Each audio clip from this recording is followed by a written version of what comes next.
All right, good morning. So thank you so much for everyone here who's listening and watching. My name is Jonathan Mahan. This is the Ngari Video Confidence podcast slash YouTube channel if you're watching on YouTube. And today I have with me Miguel Olave. He is someone who I actually connected with on LinkedIn, and he and I immediately, shared a lot in common because he is very passionate about the topic of mental health. But what I found so interesting about his story is that he was passionate about mental health, had this yearning, this urge to do something about it and to really dedicate himself to advancing mental health, but he didn't. He held back for a really long time. He hesitated for a really long time, and until he didn't, right? And eventually he did jump in, and he's been, working very passionately in that area for a while now. And I know there's a lot of people who listen to this channel, who might have similar goals and aspirations where they want to jump in and do something, whether that's creating content, for a YouTube channel, whether that's being active on social media, whether that's starting a business. There's a lot of people who are in that hesitation trap, and Miguel's been there and he's gotten his way out. So we're going to be talking in this conversation about what that looked like and again, how we got out of it. So first question for you, Miguel, is how did you even come to get so passionate, so interested in mental health? I'd have to say personal experiences. I just grew up in a different environment, divorced parents, a single mom. And so I had a lot of issues growing up to begin with. And just over time, as I started to to know myself better, I started to get to know what mental health was. I remember one time in sixth grade, knowing I was having some things going on in my head, and then walking into health class and be learned about puberty. And I was like, oh, all right, that's all this is. It's just puberty. It's just I'm growing. Weird things are changing. Not even knowing what mental health was even then. And so just over time, as I got to know myself and got to explore what was going on and things that were happening in my current time, I got to dig into mental health and just the importance of it and how little it was talked about really made me passionate about how important it is to talk about it even more. So that's really how I got started, just from personal experiences and digging into what was really going on inside my head. And when did you first start feeling that itch, that call to do something more about it other than just be self-aware and try to live mentally healthy yourself? Yeah, so I mean, I would say like the itch started not for mental health specifically, but just for like a bigger sense of purpose, something greater. Like there's stories out there that have to be told. There's things going on that people aren't talking about, and so always had like this curiosity of about what people are experiencing, how different walks of life go through different things. And so that curiosity threw me into journalism when I was in high school. I was editor in chief for my newspaper for 2 years, and I took on photojournalism. And so that, digging into people's stories and that really, and then paired with my awareness of mental health, that really just kind of all came together and, just brought it in for me about, how important it would be to take that on and go forward with it. Interesting. All right, and when did you start feeling this itch most strongly? How long Yeah, I ago? would say I would say actually after I attempted to take my life in 2010, my senior year of high school. Actually, I had an incident happen where, like I said, I attempted to take my life, and I mean, building up to that, I knew I had a sense of I wanted to talk about it. It didn't become really clear until after my own personal experience of what I really wanted to do. I knew there was something, but after having that personal experience, that itch became like a burning fire inside of me. It wasn't just an itch that I was thinking about. It was like in my soul. It was something that I really wanted to do. And so, having that that experience, that's really what turned that itch into just like this burning passion inside. And that was around, like I said, about 10 years ago, in about 2010. And when did you start being more publicly vocal and active and really, externally fighting the good fight to help the world with mental health? In 2000, what was it today? About 2017, actually, I had a mental breakdown And that's really when I started to kind of explore talking to other people about myself and what I was going through.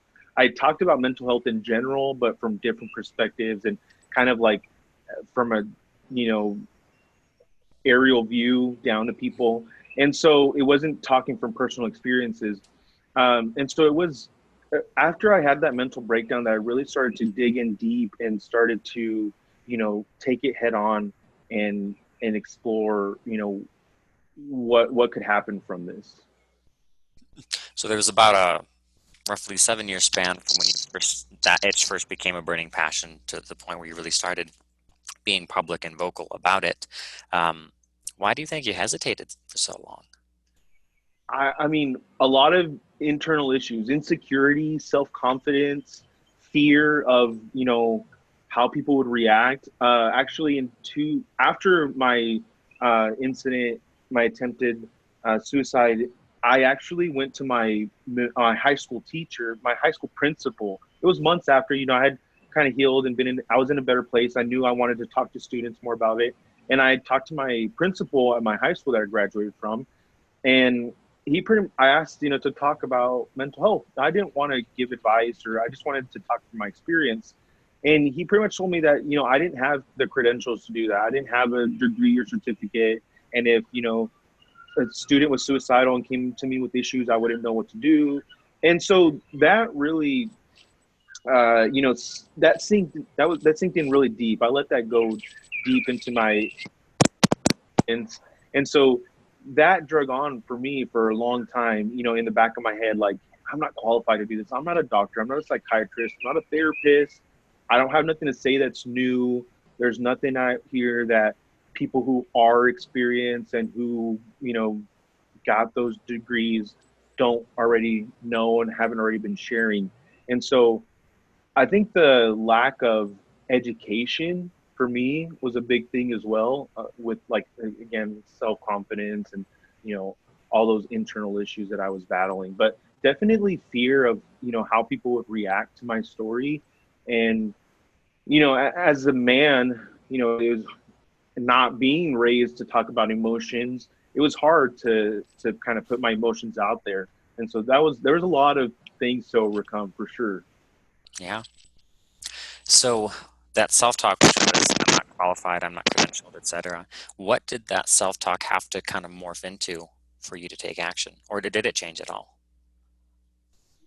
Yeah, man, for sure. You know, positive self affirmations like have been like the strongest, you know, anchor for me in pushing me forward.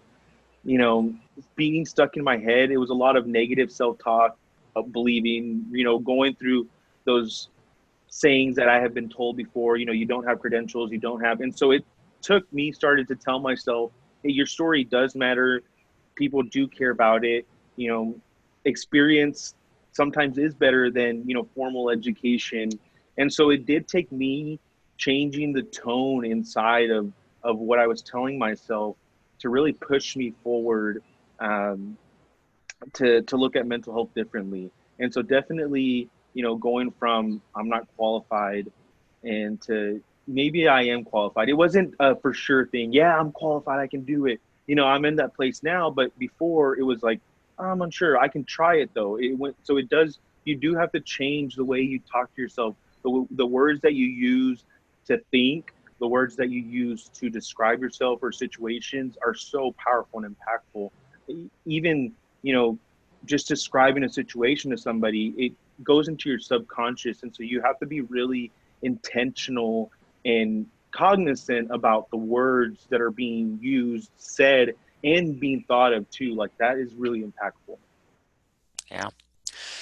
What other kind of fears did you have running through your head other than, I'm not qualified, I'm not credentialed? Well, so I started talking about my mental health on my personal platform, like I said, in about 2017, and that didn't really go anywhere. And so then I took it on to, I found LinkedIn. I actually deleted Facebook last summer, in about May.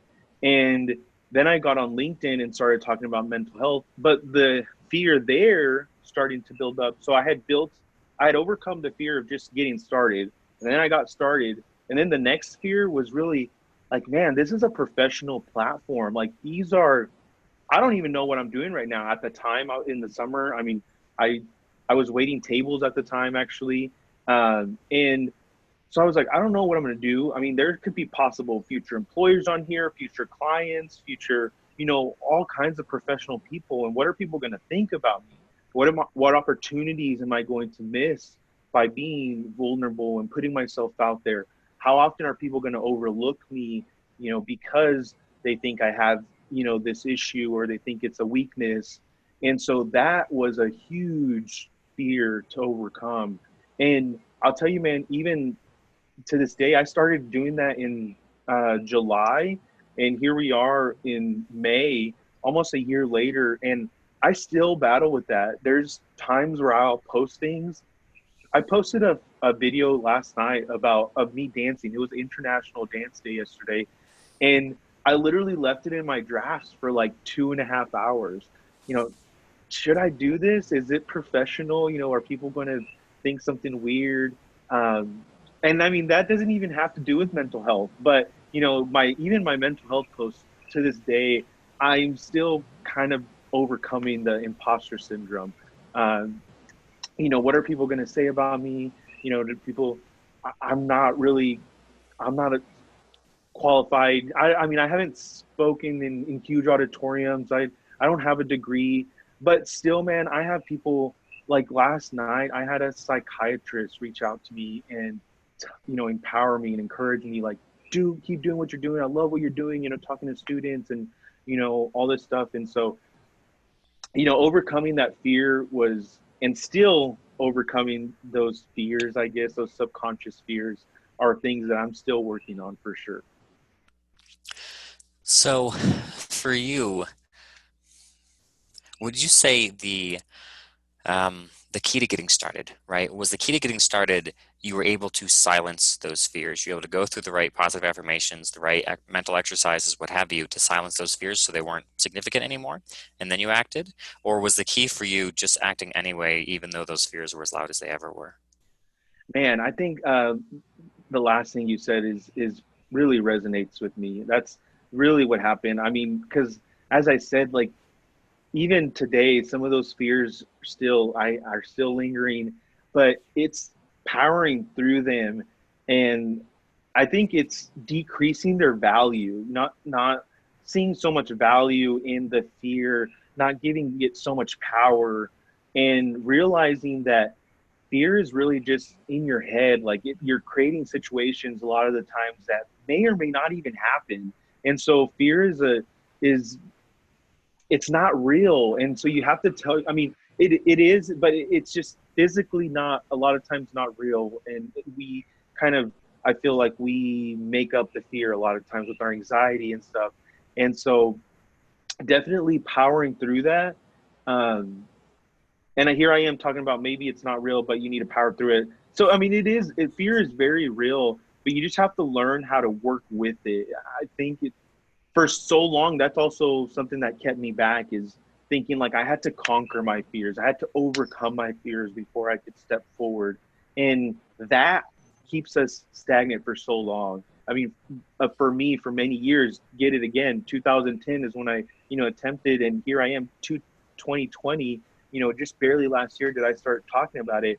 It was learning how to work with my fears instead of thinking I need to arrive to a place where I'm not fearful anymore. I need to arrive to a place where I've conquered it, and then I can start. That held me back for so long. So realizing that, recognizing that that was what was holding me back, made it easier to push in on it. That's awesome. No, that's something I've often wondered, right? To what extent do you just, work through the fear so the fear is gone? To what extent you just, do it anyway, still feeling terrified? Yeah. So thank you for sharing that. I'm curious, what role, if any, did other people play in helping you get started? Man, I can't even like explain the role. Like it fills me with joy, man. Like I feel so blessed even thinking about it. Um I mean, it kind of like makes me emotional to think of how impactful people have been, and total, almost like total strangers at first. For me, I'm talking specifically about like my community on LinkedIn. Again, this is really like the only platform that I'm using right now to talk about mental health and to advocate and stuff. I just told somebody the other day, honestly, I did it in Facebook. I didn't get a reaction from family and people that were close to me. So I was like, let me go somewhere where people don't know me. And I've avoided posting on Instagram because I know everybody on my Instagram, where it's easier on LinkedIn. It was easier to get started where I didn't know anybody. I literally didn't know anyone. I mean, I had my connections, but none of them were active and engaged. And so jumping on LinkedIn and being embraced by people, being empowered by people. One of the first stories that I shared on LinkedIn, actually, one of the first videos, one of the big videos that I shared was actually about childhood trauma that I had gone through. Um, it was about childhood trauma that I had gone through, and I, it was really just, I mean, it was a really vulnerable video. And at that time, again, I was still really battling that mindset of you don't have anything to offer, you don't have anything different to say. And I shared my story, and this trauma specialist reached out to me. And I'll never forget, this message carries me forward every single day. She reached out to me and she said, Miguel, I've spent the last, 25 plus years helping people overcome their trauma. It's my job. It's my passion. I do it every day. I have not worked through my own trauma, she said. She said, watching your video and hearing your story empowered me to take a break and step back and really work through my childhood trauma that I hadn't really worked through. And hearing that I influenced and impacted a trauma specialist, someone who's certified, someone who went to school, really like showed me how much people really wanted more of this content. And just again, just the way people came together for me on LinkedIn. I mean, you, for example, I mean, you've seen my story, you reached out. I mean, we've started this conversation, and you know there's been so many instances like this, and I just can't even begin to say how grateful I am. For sure, like the environment that you're in, the people that you surround yourself with are a huge influence on how you move forward. And so yeah, man, like the people, I can go on and on, but pastors, local people, I mean, my friends, my wife, my kids, but also the friends that I built on LinkedIn. I've made some of the most amazing friendships. Like I can think of literally like 6 people right now, off the top of my head that, text me often. We communicate like, hey, just, and it's not like we talk every day and just check in on me, hey man, how's it going? And just make statements. I encourage people, reach out to your people. Don't feel like you have to start a conversation with everybody. Just make a statement. Hey man, have a great day. Take care. Or hey man, thinking about you. Things like that. But the people that are around us are really influential, and I'm just really thankful for the people that I've found myself around these days. People like you. So, you hesitated for years, then you got started. In particular, you've been using LinkedIn heavily the last year or so, but it seems like you're about 3 years into this sharing journey of yours. What is the worst thing that's happened so far? The biggest thing that's happened so far for me was actually I lost my job in 2000, after actually my mental breakdown. So I had my mental breakdown when I was working in a sales job. I was making, you know, 60, 70 plus a year, as a young man. Like that was really good money, no college degree. And so in the midst of like in the height of my success in sales career, I had my mental breakdown, and I was forced to be open, with people at my work, telling them, I had to tell them what was going on. I couldn't hide it. And over time, it was really clear that, they just weren't, they didn't understand it. They And essentially, I mean, I was pushed out of the business. It was clear like they didn't support, my my my journey. And so that was the biggest thing that happened, being open, actually having my fear realized. That was the biggest thing. I mean, like if I start talking about myself, how are people going to judge me? How are people going to think about me? And then to do it, and then, oh yeah, like people don't agree. I mean, people don't understand. You know, it's not for this place. It's not for the business. Maybe you need a different job. Maybe you're not made for this. So, and at that time, I had built so much uh, identity in my job. I had, I, again, I was, at that time, I was, 24 years old, and I started that career when I was 20. So, being that young and being successful and making a good, living, and attaching my identity to that, and then losing that because of something, I felt passionate about, was really it was a big blow to me, and it took me a while to recover from, honestly. I mean, I started in 2017, but it wasn't consistent. After I lost my job, I'm like, screw this. Like, I obviously don't need to be open about this. I need to, keep it to myself, be more private. I'm being too open, too honest. I need to go back to what I was doing and faking it.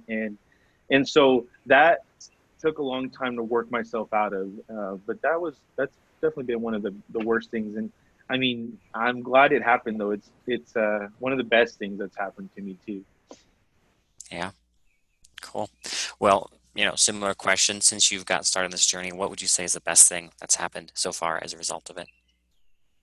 Mm, the friendships, man, literally the friendships that have come from it. So I've had friendships throughout my life. Uh, One struggle for me that I realized after my mental breakdown and working through my childhood trauma is that I've always had problems connecting with males.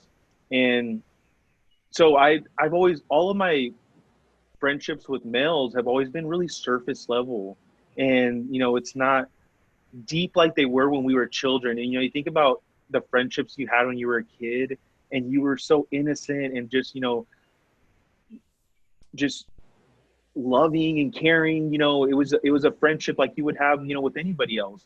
But then we grow up to have these societal norms thrown into us of what a friendship is, and what men are, and you don't talk about emotions. And but I've always wanted to. I've always wanted to have deeper relationships with men, like I've had with women. I was raised by my mom and my grandma, so it was always easy for me to talk to women. And actually, one of my best friends to this day is a girl. And aside from my wife, and so building relationships with men was always hard for me and always surface level. And I hated that. I just didn't like it. I always wanted to go deeper, but I was always too scared. I was insecure. I had a lot of things to work through. And so being open and having people relate to me, having males relate to me with my story, and not about football or about, guns and, whatever, like, has been really cool, and like just really filling. It's something that I was missing in my life. And I mean, literally, like, some of the best friends that I have now are have developed from LinkedIn. And it's so funny, to say that, because I remember when my brother was, younger, when we were younger, our online gaming first became a big thing. And like, I'd always tell my brother, get out of there. Like, these aren't your friends. Like, you loser. Like, get out and make some real friends. And now here I am, making some solid friendships online. And it's just, so yeah, like, that's really been one of the best experiences, other than, getting to do what I love to do now. I get to advocate and talk more about mental health. People ask me to speak. I got to talk to middle school kids right before all this started in February, something I'd wanted to do for years and years, since, like I said, since my incident in 2010. Like, I had a fire to talk to students. And so getting to do that, things like that I love. And like I said, just like the friendship and the opportunities that have opened from me being open and opening myself up and being vulnerable. I don't think these opportunities would have happened without me, going through this and talking about mental health and putting myself out there. It's literally been one of the best experiences so far. So now that you've done all those things, you mentioned imposter syndrome earlier. Is the imposter syndrome gone now? No, man, it's still something that I'm working through, to be honest. Like I said, actually, just right now, there's a couple of um, drafts in my notes of, posts that I've thought of to create. But again, battling through that, and it's dwindled. It's really small now. I will say, like I've worked through it a lot. I've done a lot of work, intentional work of just overcoming that imposter syndrome. But it still lingers, again, just with my lack of education, my lack of experience, and it still feeds into me and what I do and whether I post or I don't post. But for the most part, I'm able to move past it or move through it at least uh, more better than I've been able to in the past. So it's definitely growing smaller. Yeah, yeah, cool. So how have you grown as a person as a result of doing all this? Man, I've grown dramatically. I mean, I think of a year ago, and I've been faced with challenges, and I've become a better parent. I've become a better husband, a better friend. Um, it's definitely helped in so many ways. My mentality has shifted, my attitude. Again, the words that we speak to ourselves are so powerful. And so when you're in a depressive, sad state, I mean, you're talking sad to yourself. And so, you know, I'm now in a better place to. I've created habits through this. Has created, some consistency, being open, talking about it, and that's created a habit of just continuously talking about it, being more open. And so being able to work through my emotions, it's been something that I've been growing in, in talking about mental health. And so I've definitely evolved as a person dramatically. I mean, even my wife has seen, a shift in mindset and positivity and how I deal with certain situations. And my kids, have mentioned it. Um, just things are different. It's definitely, stepping into your passion, working with your fears, working through your fears, um, being uncomfortable really pushes you to grow into a different person. And so it's dramatically impacted who I am today than who I was then. Cool. Here's a question that I've been thinking about for a while that I have no good answer for, and it's okay if you don't, but I want to get your thought on it. Um, right now, the paradigm around like mental health is you kind of get what you get from the way you're raised generally and just kind of your own neurochemistry and biochemistry. And if things are really bad, you can go into like a really intensive space where you like pay a therapist, you spend a lot of time one-on-one, kind of getting on a better footing. Um, Personally, because of restrictions of stigma, restrictions of cost, restrictions of time and logistics, and heck, sometimes childcare, I don't think that intensive one-on-one way of dealing with mental health as an entire human species is the answer for how to take our whole human species and raise our level of mental health. We can't do it one therapist at a time. So, what do you think that has to look like? Like, how can we as a human race achieve mental health at a massive scale across the whole population? So I think the biggest thing is normalizing mental health the way we normalize physical health. So first getting to a space where it's just health. It's just part of life. Like we're all going through it. Creating an understanding of that, I think, is like the biggest and most crucial step. I'm 100% with you, man. I don't believe that therapy is gonna solve people. I still, I mean, I have mental health still. I mean, I was diagnosed with PTSD. It's been 2 years since I've seen a therapist. I worked through a lot of trauma, but at some point, it was like you got to go out there and take care of it. Like find different ways. Like this isn't a good crutch to have, and and so therapy. I think people look at therapy. I think our view on therapy feeds into this issue of not being able to take care of our mental health globally, thinking that that's the only place that you can take care of it, thinking that only qualified people can help you manage it. I think we need to get to a space where we're just all talking to each other, man. I mean, I literally in the last week, I've talked to 3 different friends who have reached out to me like, hey, man, do you have some time to talk? And we just talk on the phone and go through it. And I let them vent or I vent. And it just, it makes it better. You don't need a therapist. I think we just need to be more comfortable talking to each other, being more open. I think that would help dramatically, even more than therapy and all these programs. And I think hopefully this pandemic has really opened people up to see how powerful social media and true connections can be. I mean, people have been more vulnerable than they ever have been in their lives. I mean, they're kind of forced to. You're thrown into a situation and you're forced to change and experience emotions that you're not experiencing. And so I think right now it's kind of the shift is happening. People are being more open about what they're experiencing, and more of that. We need more of that. We just need more connections, more being there for people. Again, for a long time, I told myself I can't hear people out. I can't be there for people. I have my own crap to deal with. I don't have any advice to give. But man, have I been so wrong. Those conversations that I've had with those people in the last week, those 3 friends, they texted me like right after, hey man, I feel so much better. Like, thank you. Or later on that day, hey, I had such a great day. It was so good talking to you. That's all we need. We just need to stop holding so many emotions out and figure out how to let them out with people, and communicating. I'm so with you, man. Like, looking at therapy as the one all be all is not the way to go. It's not what's going to solve our problems. I definitely agree. Like the first step is destigmatizing mental health, where it's as easy to talk about having a rough mental health day as it is to having, a rough, set of cold symptoms or flu symptoms, right? So it's good. Exactly. Couple of bonus questions here, if you can. What do you think is one thing that needs to change about our school systems to improve mental health across the whole population?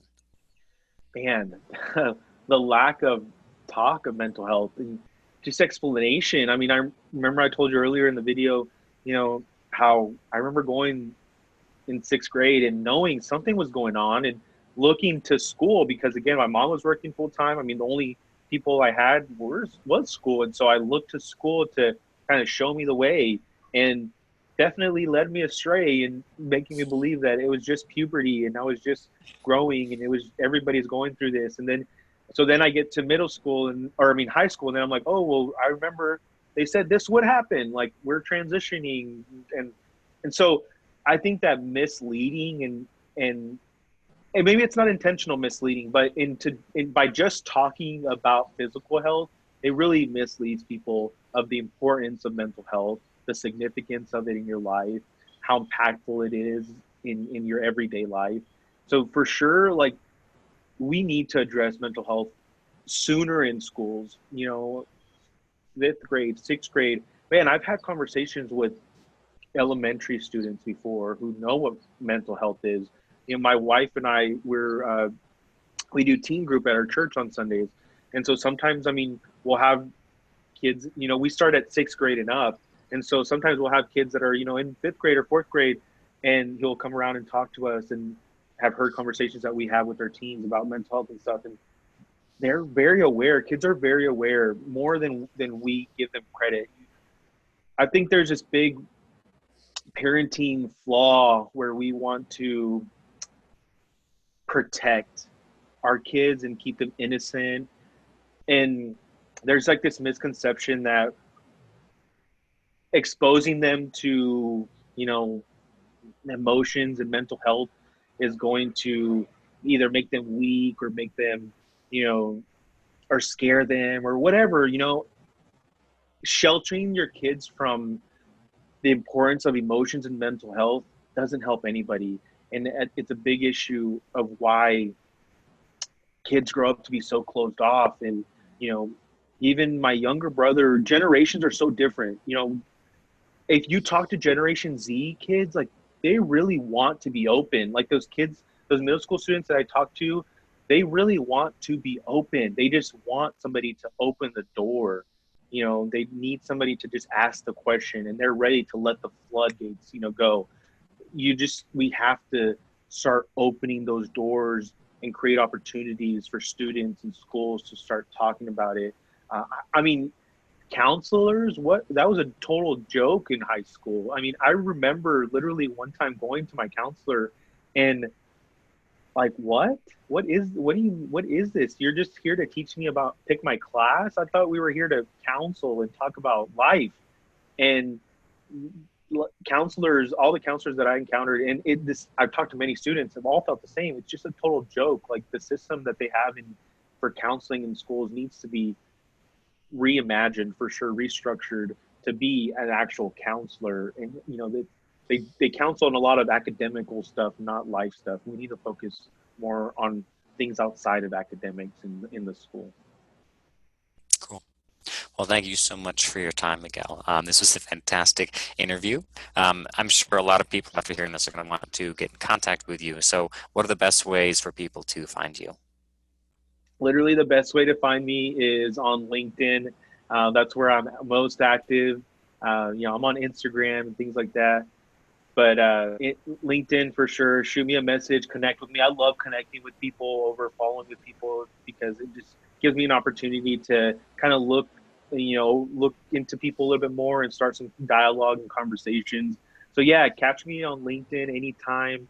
I share my information with people quite often. So if anybody wants to talk, or if anybody resonates and just wants to chat, like, reach out to me. We can swap numbers or wherever. I love swapping stories with people. So yeah, I appreciate the opportunity to interview. Thanks for having me. I had a great time for sure.